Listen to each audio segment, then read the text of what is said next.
What's up, everybody? My name is Aiden, and welcome back to another video. Ladies and gentlemen, the in-season tournament has or will be beginning in our next game against the Brooklyn Nets, and we do have an injury update to provide for you guys ahead of that game. Brooklyn seem to have a lot of players that could be missing this game, while for the Chicago Bulls, a big one may be able to miss this game as well. So that's what we're going to be discussing in this video. Before we get any further, if you like the video and you want to see more from me, drop a like, drop a follow, and or subscribe if you are new, and let me know in the comments below your thoughts about the Chicago Bulls and obviously I guess the players that could be missing, as well as how important is this game for you. This is the very first in-season tournament in NBA history in many ways, at least from my knowledge at least, and I think the first one is probably going to be the most important one that they'll ever have. And the Bulls and all 30 of the other NBA teams are going to look to try and win that tournament. And I think they're going to take this tournament extra seriously. And there's going to be a little bit of motivation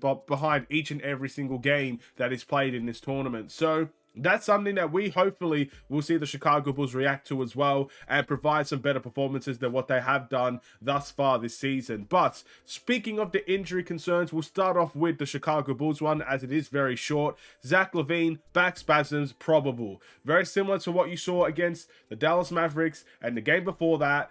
He's had back spasms for a while now. I think even before the Pistons game, he had back spasms. So it's kind of the same process. Again, probable means a 75% chance likelihood he will play, with the 25% chance he may miss that game, around those percentiles. And yeah, at the end of the day, I expect Zach LaVine to play. This is a big game. We're obviously not very good this season at this point. The performances have not been great, but we're still finding our way, and we're still, I guess, trying to get into that 500 mark, and this game could do that for the Bulls. And I think this opponent that we're facing should be a very favorable one for the Chicago Bulls, because Brooklyn's injury list, my goodness, is it a big one? And I don't know what the issue is with some of these guys, but again, we shall wait and see. So we're going to start off. Again, there's a big injury list here. The big one here, one of their best defensive players, Nicholas Claxton, will be out because of an illness, a left ankle sprain. So that's obviously one of the starting centers. He's a very good player. He's potentially out. We've got Noah Clowney. He's in the G League, so apparently he's going to be out from that. Spencer Dinwiddie is questionable with a left ankle sprain. Moving on, we've got Cameron Johnson. He is out with a left calf strain. Keon Johnson is on a two-way contract, so he won't be playing this game. Dennis Smith Jr. is questionable to play. Questionable is 50-50. 50% chance he may play, 50% chance he may not play. He's got a left hip contusion. And we've got Dariq Whitehead, who is out from a G League assignment. Again, this tweet was from Casey Johnson. I feel like I should mention that because, again, it's not me doing the research. It's basically Casey Johnson tweeting it out. But Brooklyn did, I guess, give that update. There is a lot of players, a lot of big players out or questionable to play for the Brooklyn Nets. Nicholas Claxton, Cameron Johnson, obviously even guys like Dennis Smith Jr. and Spencer Dinwiddie. Those are questionable guys, I believe. So yes, a lot of their team is going to be out, unfortunately for them. And I hope all of those guys get better soon. But for the Bulls side of things, this is a favorable game now for the Chicago Bulls. We must not let this type of game slip out of our grasp. It's the very first game of the in-season tournament. It's at our home turf. That court is a beautiful court. Let's not disappoint on it. Let's not disappoint at the United Center. Let's not disappoint at home. Let's give the fans something to be happy about. Because let's be honest, I think every single game that we've had at home has not been good.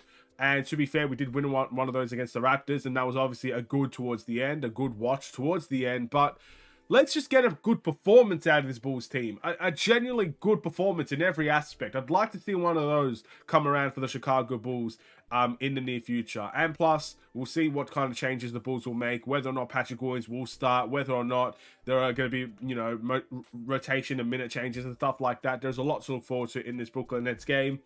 I won't be doing a watch-along for this game. It's the Denver Nuggets that I won't be doing a watch-along for. So unfortunate for the Denver Nuggets game, because I always want to see the Bulls versus a team like the Nuggets, the reigning champions, the best of the best in many ways. I'd love to see the Bulls versus them. Unfortunately, I will not be available for that game. But this game against Brooklyn, I'll be able to do a watch-along, so stay tuned for that. I've heard a couple of you guys saying you're enjoying them. That really does mean a lot to me, so thank you all for that. But I will end this video here. Thank you so much for watching. Drop a like and a follow, and or subscribe if you are new. I will see you in the next Chicago Bulls related video. Have a wonderful and safe day. Stay safe, stay healthy, and stay tuned for more. Take care, and peace.